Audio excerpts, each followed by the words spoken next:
continue the series on the blood of Christ. And in today's teaching, we're going to have a look at God's righteous judgment of sin. So because we've of the righteousness of God and the sinfulness of man, God is obliged to hold mankind accountable for their sin. And we pick that up in this passage of Scripture. There's obviously a lot in the Bible that talks around this concept. We will obviously just pick up a couple of scriptures that help us to understand the truth. Acts chapter 17, verse 30 and 31. Scripture says, "Truly, these times of ignorance God overlooked, but now commands all men everywhere to repent, because he has appointed a day on which he will judge the world in righteousness by the man whom he has ordained. He has given assurance of this to all by raising him from the dead." And so we see that Scripture very clearly tells us that God has appointed a day in which he will judge the entire world. And it's on that particular day that the sin of all mankind will be brought to account by God, in that he will judge them in righteousness. The Scripture is very plain about that particular issue. Now it must be noted that the judgment that is mentioned in that passage of Scripture is referring to the judgment of the unsaved, because our Lord Jesus was very plain to us in that he said to his saints that those who believe in him have passed from death to life and will not come into judgment. We picked that up in John chapter 5 verse 24. And so the judgment that is referred to in that passage of Scripture, that is the Apostle Paul speaking, by the way, is referring to the judgment of the unsaved. Now that's why in that passage God talks about the fact that he commands all men everywhere to repent, because it is only those who repent in this life that will escape the judgment at the end of the age. For that's what that judgment is. It's the judgment on the last day, and it's the judgment that will be incurred by all mankind for their sins, in which God will then judge them in his righteousness. So have a look at this passage of Scripture talking around that concept as well. Romans chapter 3, verse 9 to 23. Scripture says, "For we have previously charged both Jews and Greeks that they are all under sin." Verse 19. "Now we know that whatever the law says, it says to those who are under the law, that every mouth may be stopped and all the world may become guilty before God." Verse 23. "For all have sinned and fall short of the glory of God." And so we looked at this passage of Scripture earlier, but it's verse 19 that I really wanted to concentrate on in this particular section today, in the teaching we're doing today, because in that passage we see that all of mankind has already been declared guilty before God.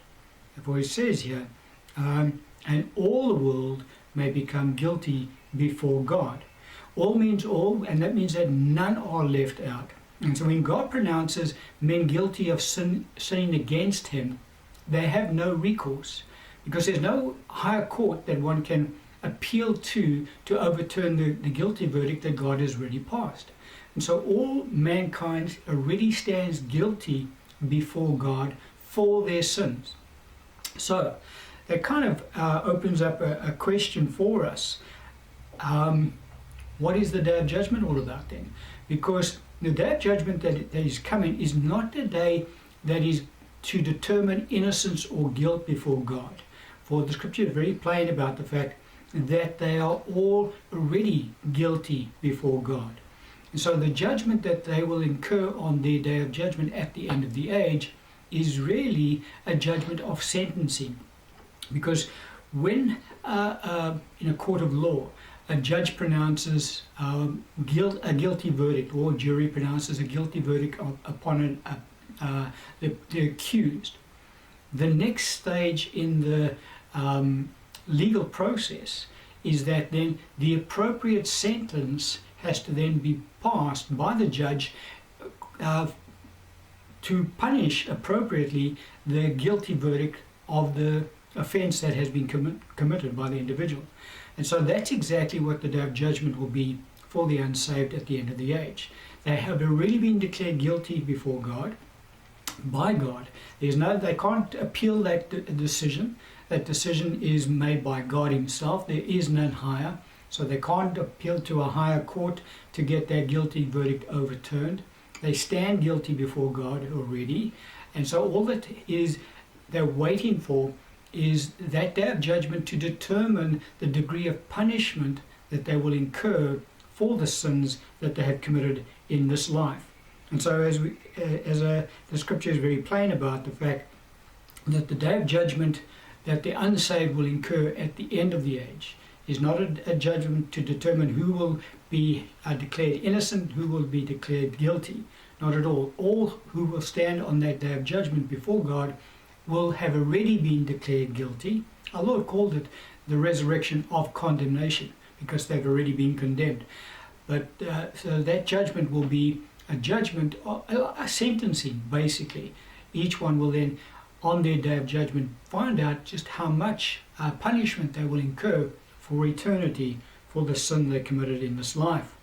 Look at this passage of scripture that deals with that concept about the punishment to be incurred by the unsaved on their day of judgment for the sin that they've committed in this life, which is why God encourages the unsaved to repent in this life because the day of judgment is coming. And if the unbelievers choose not to repent, they can be fully assured that they have already been found guilty before God, and they will now incur their day of judgment and the penalty that will be passed on them on that day. And we pick up that penalty in this passage of scripture, Romans chapter 1, verse 28 to 32.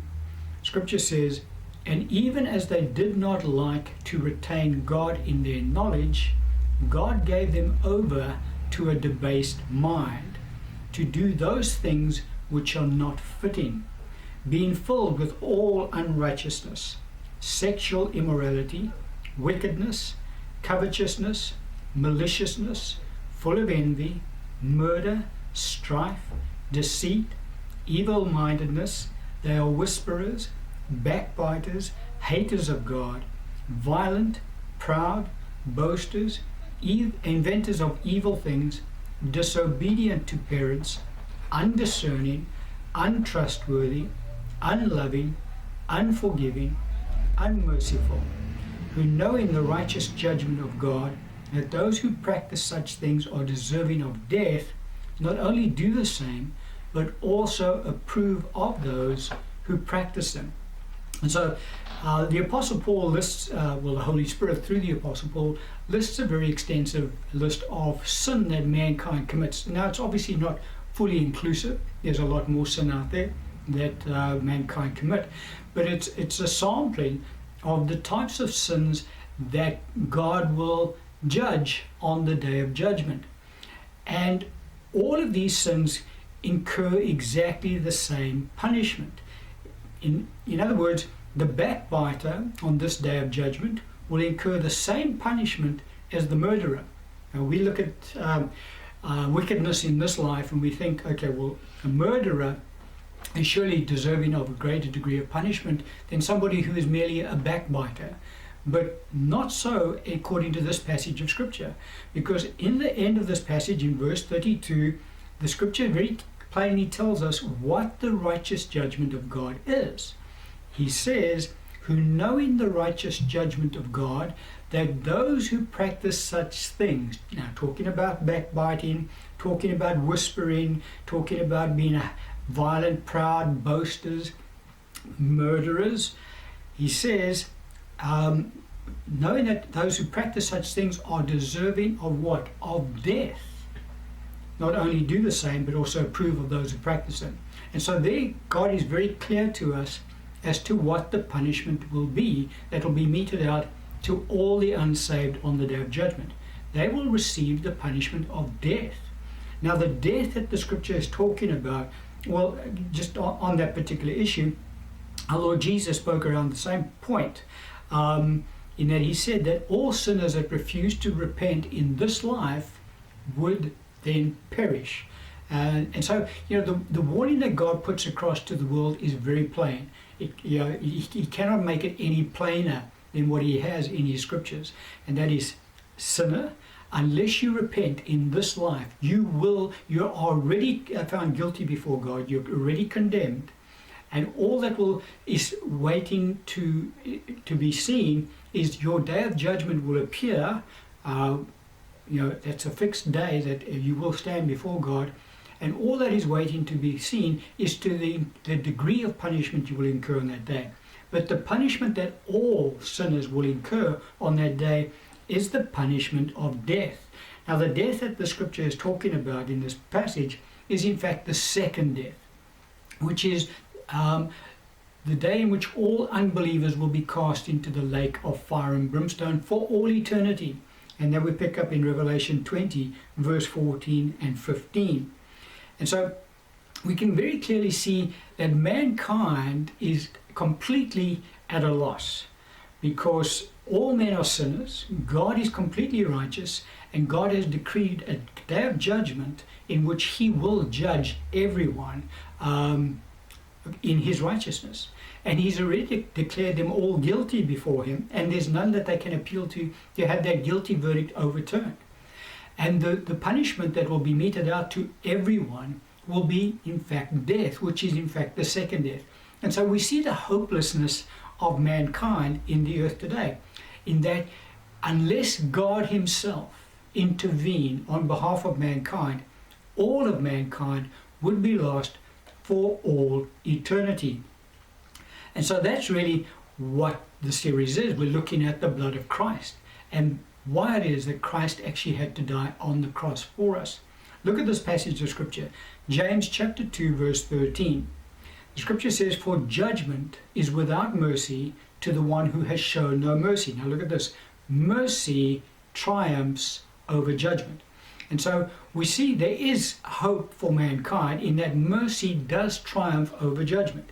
And we've seen that all of the world stands guilty before God. All of the world will be judged by God on the day of judgment. And the punishment that will be incurred by all of the world is the punishment of death, eternal death in the lake of fire and brimstone. So how does God's mercy triumph over that judgment that we've been discussing in today's teaching?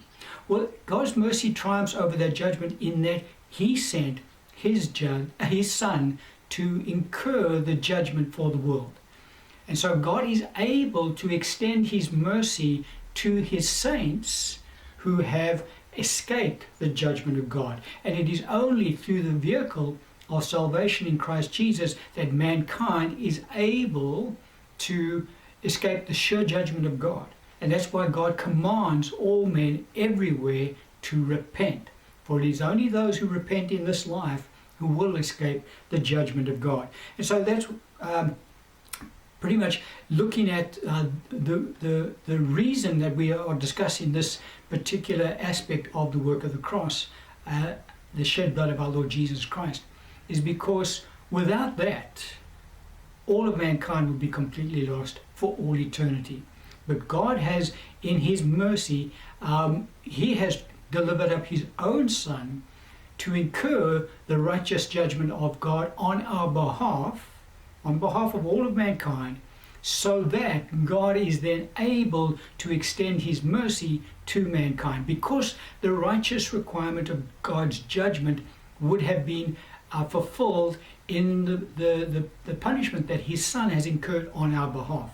And so we'll understand more as we get into the series, but that's how mercy in this instance is able to triumph over judgment. And so that's how we can reconcile the mercy of God with the judgment of God. Because don't forget, God cannot override righteousness and justice. Righteousness and justice still have to be adhered to. And so the only way God can get around it is he had to send his Son to incur the righteous justice of God's judgment for the sin of the world. And because he's done it himself, he is now able to extend his mercy to all who choose to believe it. Only the saints will escape the judgment of God on that day. All unbelievers, are already condemned and they are assured of being judged for all eternity with the punishment of eternal death. We're going to end the teaching on that point.